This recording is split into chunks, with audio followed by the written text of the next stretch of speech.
Kalau you ada budget 900 satu bulan untuk nak beli kereta bulanan, so you target 1.5 ke 1.8 punya Civic.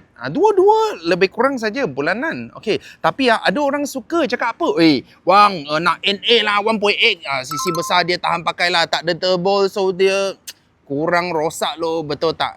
Walaupun you ambil 1.5 ke 1.8 dekat kita Momentum Motor JB Pasir Gudang sini okey. So, kita memang ada kasih warranty. You tak dengar salah, you beli kereta terpakai. Sebab dia punya harga sekarang dah murah. Bulanan pun 900 lebih. Dengan kereta yang datang semua dah siap.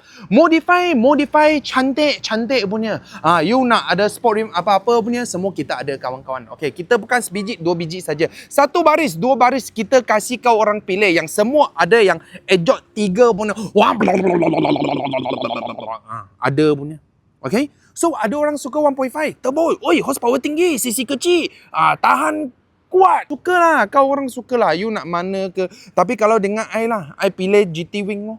I pilih body kit. I pilih sport rim. Yang ini TE37. So, you nak ini ke? Nak ini ke?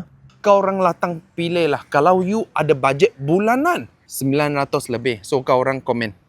Nak 1.5 turbo atau 1.8 NA punya Honda Civic. Follow Awang, dapatkan info dan knowledge kereta.